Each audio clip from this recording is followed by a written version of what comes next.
আসসালামু আলাইকুম রহমতুল্লাহ। অনেক সময় একটা কমপ্লেন নিয়ে রুগীরা আসে, বিশেষ করে বাচ্চাদের ক্ষেত্রে। আমার বাচ্চা খাচ্ছে না, খেতে চায় না, খাবার দেখলে বমি করে, রুচি নেই। মূল শব্দটা থাকে হচ্ছে রুচি নেই। আবার ইদানিংকালে বড়দের মধ্যেও দেখা দিচ্ছে রুচি নেই। প্রশ্ন হচ্ছে কেন, হঠাৎ করে, কোন কারণে এই রকম রুচিহীনতা দেখা দিচ্ছে? খাবার দাবারের রুচি পাচ্ছে না, স্বাদ পাচ্ছে না, ইত্যাদি। আমি এই বিষয় নিয়ে ভাবতে গিয়ে 10টা পয়েন্ট বের করেছি। তার মধ্যে 1 নাম্বার পয়েন্ট সেটা হলো হজমের গন্ডগোল, যেটাকে আমরা ডিসপেপসিয়া বলি।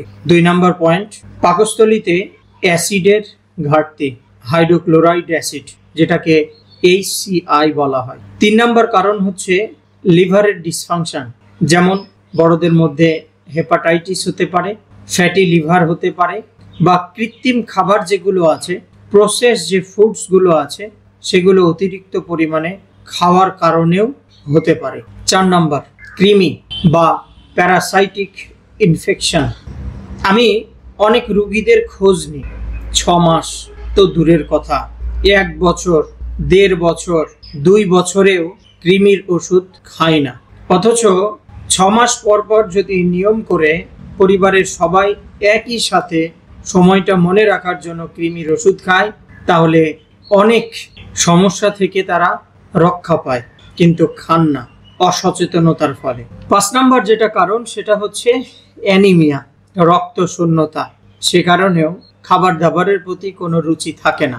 6 নাম্বার হচ্ছে দীর্ঘমেয়াদী কোনো ইনফেকশন, উদাহরণস্বরূপ TB, tuberculosis, UTI, urinary track infection. এই কারণেও খাবার দাবারের রুচি চলে যেতে পারে, খাবারের প্রতি অনীহা আসতে পারে। 7 নম্বর পয়েন্ট হচ্ছে হরমোনাল ডিসঅর্ডার।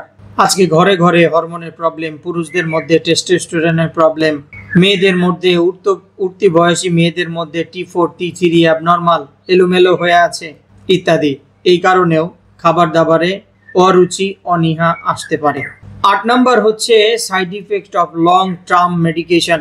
আপনি দীর্ঘদিন যাবৎ কথায় বুঝে না বুঝে গ্যাস্ট্রিকের ওষুধ খেয়ে চলেছেন, বুঝে না বুঝে প্যারাসিটামল খেয়ে চলেছেন, বুঝে না বুঝে নিজেই অ্যান্টিবায়োটিক খেয়ে চলেছেন, বুঝে না বুঝে 2 লাইন হোমিওপ্যাথি পড়ে বিভিন্ন ধরনের ওষুধ খেয়ে চলেছেন। ফলেও আপনার ক্ষুধামন্দা, অরুচি, খাবার দাবারের প্রতি অনীহা তৈরি হতে পারে। এ বিষয়ে সাবধান থাকবেন। 9 নম্বর পয়েন্ট, আমাদের খাদ্যনালী বা পাকস্থলী সংক্রান্ত বা সম্পর্কিত কোনো রোগের ফলে আপনি গ্যাস্ট্রাইটিসে ভুগছেন, আলসারে ভুগছেন, ইরোসিভ গ্যাস্ট্রাইটিসে ভুগতেছেন, ইত্যাদি ইত্যাদি যে নামগুলো আছে, সেই পাকস্থলী সংক্রান্ত কোনো যদি অসুবিধায় ভোগেন, কোনো রোগে ভোগেন, সে কারণেও আপনার খাবার দাবারের রুচি চলে যেতে পারে। উল্লেখযোগ্যভাবে যদি বলা যায়, আমি যদিও ওইটাকে রোগ মনে করি না, মনের সমস্যা ওইটা, IBS, সে কারণেও হতে পারে। একটু সচেতন হলেই, মনের মধ্যে ওই যে ঢুকে গেছে একটা চিন্তা যে আমার পেটের মধ্যে কি জানি হয়েছে, ওটা বের করে দিলেই, একটু টক দই খেলে, খাবার দাবারের একটু রুলস মেনে চললেই ঠিকঠাক হয়ে যায়, ও নিয়ে কোনো অসুবিধা হয় না, সে কারণেও হতে পারে।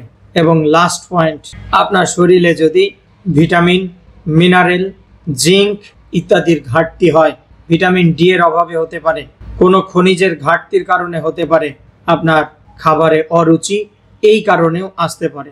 এর বাইরেও আরও অন্যান্য কারণ আসতে পারে, হতে পারে।